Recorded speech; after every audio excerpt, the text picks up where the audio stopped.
This is Coaching 101, a space for growth, accountability, transformation, where insight meets action and people learn to move forward with purpose.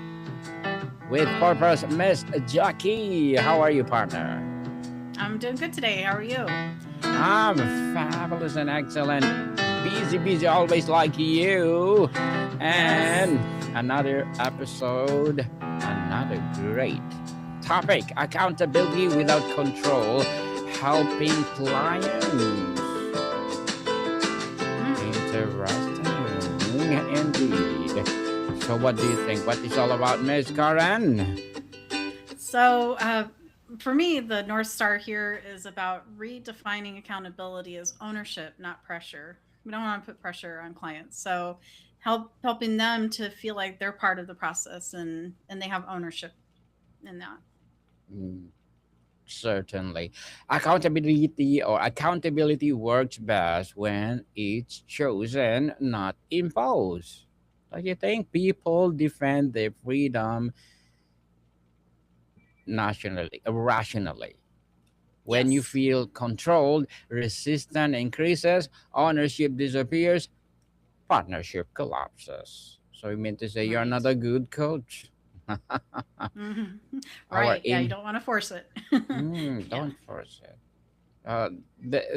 There are some coaches that they say instead of their coaching, they always saying do this, do that, do this, do this. Right. Yes. Yeah. The key between accountability and control is accountability is chosen responsibility where you're working with them to review what they need to help move forward, right? But Mm, control is where you have pressure, guilt, enforcement. And like you said, those don't work. You get somebody that shuts down, somebody that's not willing to do the work they need to do and like you said, the partnership ends up falling apart too. So, not a good thing. not a good thing, people. The coach is not a supervisor. The relationship is collaborative Yes. and not a managerial. Influence replaces authority. Innovation replaces demand. And growth Mm, becomes mutual work. absolutely. I like how you mentioned that a coach is not a supervisor or a boss, right? Mm-hmm. Yeah, that's You're the not a key right boss. there. Right. You don't want some, like, for example, a lot of people don't like managers that micromanage, right? That hover over you and watch your every move, right? So Mm-hmm.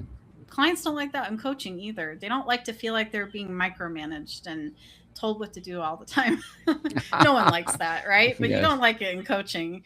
Yeah, you're not. I don't think a client would go back and see that coach if that was happening. I think they Mm. would look for another coach, probably. I know I would. if that was They will if fire that was you. happening to me, I would be like, time to Uh, look for someone else that's not as nice. demanding and Yeah. helicopter, right? No Yes. micromanagement. Hmm. For sure, 100%. The client will fire you if you do that. Clients also follow through more consistently on goals they help design. Yeah, participation generates Yes. commitments, agency fuels motivation, and people support what they create. Engagement Right. deepens, Mm-hmm. just like a Absolutely. tango, as they said. Right. Yes, it's so important that we go back to that ownership and also that partnership, right? So Mm-hmm. if the client feels like they're part of the process, they don't feel like they're an outsider. They feel like they're part of their Family. own process. Yes, Mm-hmm. exactly. And if you as a coach do that throughout the process and you involve them, it's like that there's this one quote I always give to my students in my class, and it's by Benjamin Franklin. It's one of my favorites, and I think it can apply to coaching too. It says, tell me and I forget, teach me and I remember, involve me and I learn. So the same applies for coaching too, pretty much anything. But that's a really good quote by Benjamin Franklin. I think that Yes. all coaches can remember, because in a way you are teaching, right? You're teaching in a different way, but you are teaching. So that last part, involve me and I learn. They're going to learn to be better at what they're wanting to come to you for, right? So whatever it is that what their goals are and what they're looking to achieve, they're going to do it, like you said, they're going to be consistent. They're going to do it on a regular basis if they feel like they're involved in the process and not just being, dictated at and just say, here, do this and do that. But why do I need to do this? Right. And come Yes. alongside them, right, and let them Mhm. be part of the process. Very well said, partner. Very well Yes. said. And what a nice quote indeed. Yes. Clients also follow through more consistently on goals and they help design. Participation generates commitment. And well, sometimes it leads to control, right? Which is the client don't like to be controlled. Control focuses on obedience, which is accountability focus on alignment with declared intentions. One procedure short-term action and the other produces long-term integrity. Coaching aims for integrity, people. So build that integrity so that people will come back to you again and again and again. Right. Absolutely. Yeah, I think it's so important because you don't want that accountability to feel like it's parental, right? So how do you keep that from happening, right? Um, Yes. yeah, and I think it comes back to even setting agreements that are realistic. So it goes back to the, I think, 2 episodes ago where we were talking about the SMART goals. So same thing, you want to set those agreements that are realistic, that are not going to be something that the client can't follow through with. Also, Mm-hmm. I think too, it's important to celebrate progress, but not without complacency. So you want to make sure that progress, you celebrate it all throughout and give the client reasons, right, to be able to continue that. So I think that's important. So I often wonder what's the difference between accountability and compliance, right? Because you want them to follow through, you want them to Yes. have accountability, but you don't want it to feel like it's like we're talking about compliance, where it's like, Commanding. yeah, it's yeah, because it's not gonna work very well. They're gonna resist. Definitely. And be careful, people, when you ask them. Just like language matters. You ask your clients, did you do it? And then you sound like Hmm. policing. And then what Right. happened? Right. Opens Exactly. exploration. Be Yeah, careful of those. yeah, it can almost seem like you're shaming them, and that's a Mm-hmm. pitfall I think that every coach should avoid. Don't shame them. Don't overcheck, right? Don't turn that coaching into monitoring. And yeah, and also you don't want to let things slide either. Mm-hmm. You don't, with no standards. So there's definitely that, that, what am I trying to say, Daniel? Like, you have, it's a balance, right? You want to make sure it's True. balanced. It's not going one way where it's too loose, and it's not going the other way where it's too structured. There needs to be a balance there, and you'll find it as a coach, I think, over time. Those that are watching and listening later to the episode, I think they'll find what that balance is, because every person, the way they go about coaching is going to be different, just like anything else. We all have our own personality, the way we come across with something, and authenticity is so important. So just make sure it's you that's coming through in that relationship.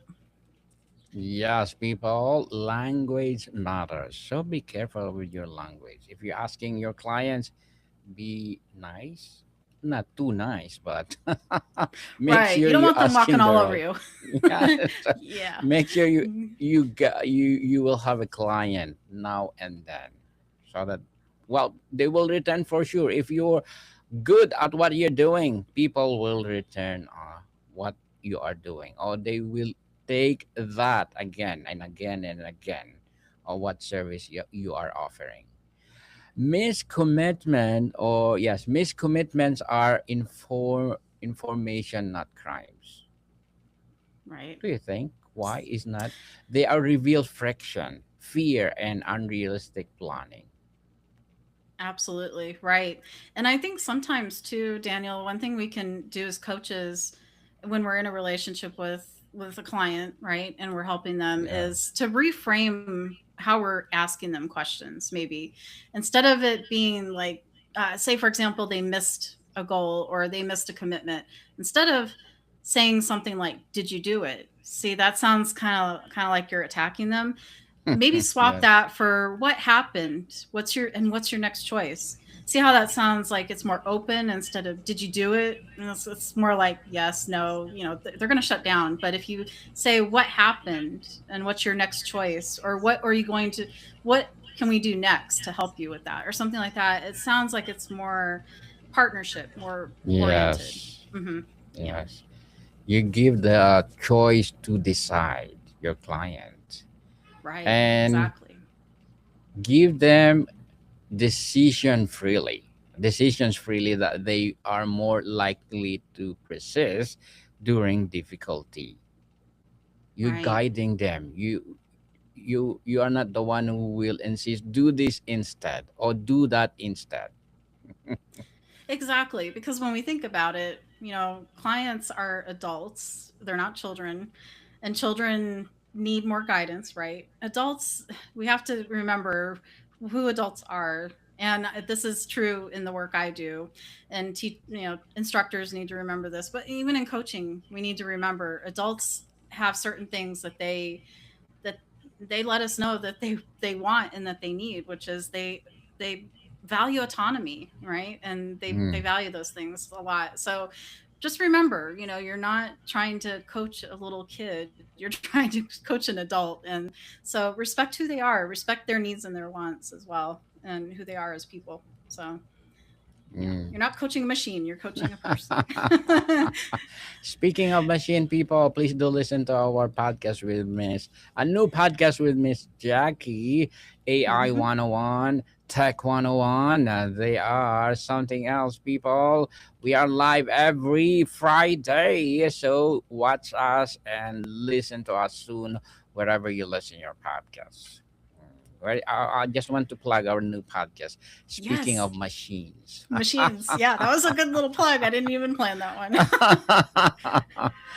So, transparency build trust, people. When a client should understand why accountability structure exists, nothing is hidden or manipulative. Respect remains visible. Cooperation improves. As I said, don't dictate on what your client to do. They need to decide what they want to do. You need to guide them. Right, right, you do. I think those things work when it helps protect their dignity as a person, as an individual, and it also helps build agency in that individual as well. And I mean, everybody wants that, right? They want to be able to feel Yes. like what they have and who they are as a person matters, because I think that at the end of the day, we need to think of each individual that comes to us as an individual and as a unique person. So I think that's important too. You know, Mhm. no two clients are the same. That's for sure. Yes, Yes. that definitely. And ask question, a powerful question, people, because powerful question is better than powerful directive. Yes. Questions activate thinking. Directiveness can create dependency. Coaches develop leaders, not followers. Independency is success. I like Right. that. I like Independence. that too. Yeah. And I would say to those coaches that are, or if you're going into coaching or if you're new at coaching, this is something I've learned from those that are coaches and even counselors too. I mean, there are differences between the two, but one thing I learned is if you feel like you're uncomfortable with asking questions or being able to do that, like you mentioned, maybe practice with people that whether it's friends or family or something like that. And just that way you get comfortable with different people that you can work with on that, and just say to them, hey, I'm new at this and I'm trying to practice and get myself more comfortable with it. Because the last thing you want to do is have all these questions written down on a piece of paper and you're looking down at this piece of paper, because then the client's going to feel a little bit uncomfortable. I mean, you can say up front, I'm new at this. Please work, please be patient with me. Please be gracious with me as I learn this. But at the same time, you want to be able to make it genuine. And if you're always looking down on a piece of paper at your cheat sheet or your questions, I don't know, Daniel, what do you think? Do you think that would be something a little Mhm. bit hard for a client to be able to I take in? Yeah. I think no. If Yeah. the client is want that way, follow it, because You are there to guide them only. If Mm-hmm. they do wrong, well, do it again. Do it in a right way. It's just like a matter of experiment. Right. Right. You You're are never not gonna get give. it right the first time. Yeah. Yes, it's something that you. It's a matter of uh, trial and error. If you fail, go back and then do it again. That's Right. life. It's uh, a pattern that since the beginning they learn from that trial and error. Absolutely right. Because I've been in my position for 12 years and I still learn new things all the time. Hmm. So, yeah, sometimes you're right, we may not get it right the first time, but that's okay. And I think as long as at least for me, if I was to put myself in the shoes of the client, if there was a bad experience with a coach and but the coach recognized that and said, I'm sorry, let's start over or let's try this part again, and we'll do better next time. I think I would appreciate that as a client, because then I would say, okay, they're willing to learn from the mistake and they're willing to move forward with it. So I think having grace is always a good thing, right, when it comes to those Yes. things. Hmm. Very well said, partner. Very well said. So let's celebrate effort is very important. Celebrating those moments that you win something, even very small, because recognition reinforces initiative. People feel seen means they value. Mm. Energy Hmm. returns and momentum rebuilds. Every time your clients see something that is good and you celebrate together, for sure the client be proud of himself or herself. That I Right. will do this again and again and again because you are proud of me. Right. Even of us, right, Miss Karan, we are very proud of something, even little small, just like doing episode every week. That is a great achievement for us because we are building an empire. Empire. Right. Hmm. Something that will Empire of outlast us. podcasts. Yes, Yes. exactly. Right. I think one thing that can help too when it comes to that, celebrating those small wins, right? Even the little things, they're good to Mm. celebrate those. Maybe even the coach could ask their client at the beginning, what are some things that you enjoy doing? Is it taking a walk somewhere? Is it treating yourself to something? Or, and some of the things, like you said, you can do together with the coach. But if there's things that the client wants to do outside of that, then that's okay too. But maybe that could be a good thing, and then that helps motivate them, because motivation makes such a huge difference, doesn't it, in Mm-hmm. in the relationship. Yeah, True. absolutely. Hmm. And also boundaries still matter. Right. Comparison does not mean permissiveness. Agreements are real and should be revisited honestly. Structure provides safety, and of course clarity supports freedom. So you need to build boundaries, people, to each other. Not Right. everything do you think that you're a coach, you can do anything? No, you need to set the boundaries. These are the things that you can do, these are the things that I can do. Right. Right. So, for example, right, yeah, you don't want to give your personal phone number to your client, because you don't want Yes. them calling you at all hours of the night. and Mhm. and you have to separate your professional life and your personal life. I think in any type of profession, but in coaching it's the same thing. You want to be able to separate those. Have a good work life balance, right? And because if you let your clients into your personal life, then I think that can be dangerous in many ways, and you don't you don't want to be out of compliance and things in that way, right? You want to make sure you have that proper balance, but then it also helps to make sure you have those boundaries, like you said. So yeah, very important Mm. to do that. And one Yes. more, Miss Jackie. When setbacks occur, recommitment is still skill to teach. Mm. Right. We celebrating small wins, but if setbacks occur, we need to recommend ourselves that do it again.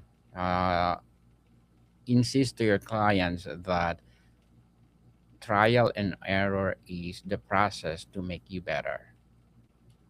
just like I- setbacks. right. Setbacks Absolutely. give you more alignment of what you are doing. Right.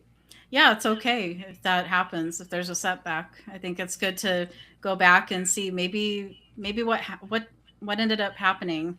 Ask questions about what happened and maybe look for patterns of why that setback occurred, and then maybe what you and the client can work on together to help it not repeat the next time.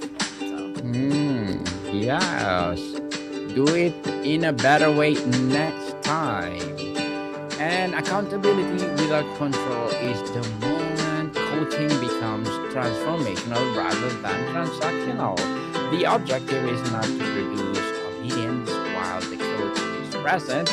It is to cultivate responsibility that survives absence.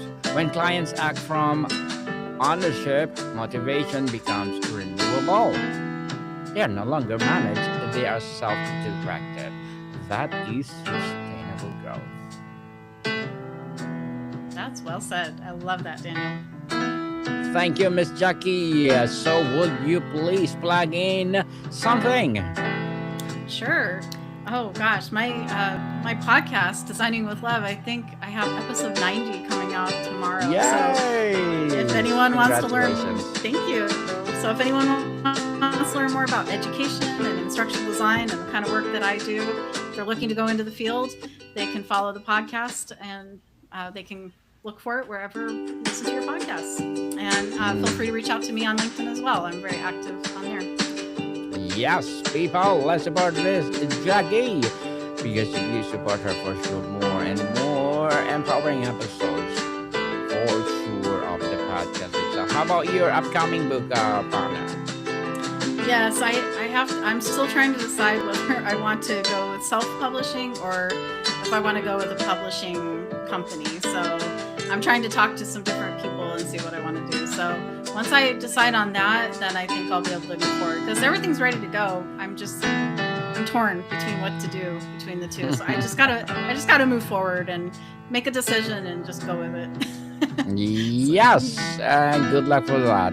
And once you publish, please do come over and book one review and let's talk about that. Absolutely. And people, please do listen to our other podcasts. As we are saying before, we are having AI 101 now. What can you listen to our AI 101? Oh, while we are talking about AI 101, last episode we talked about big machines. Oh my goodness.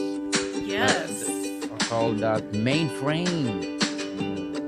Those are the 60s, 70s. What else we talk about last week? Oh, yesterday, sorry. Yesterday. Oh, Yesterday. yeah. For AI 101, we talked about beyond text when AI sees, hears, and creates. That's what we talked about last week. Okay. I'm confused. That's we talk about AI mainframe is Tech 101. Yeah, the Tech 101 was about the early computers, about when machines filled the rooms. Yep. You got it. Yeah, so people, please do listen for those upcoming AI 101 or Tech 101. They are not yet available on podcast, but we are live every Friday with Miss Jackie through all social media. So please watch us, listen to us. Sooner or later, it will be published on the podcast itself. So support us and give an idea if you want to participate in each episode. Tell us the idea that you want to talk about, and we will give you our best of the best of the topic that you want to talk about. Right, Miss Jackie? Great. Well, thank you for joining and keep learning. Monica people, see you soon.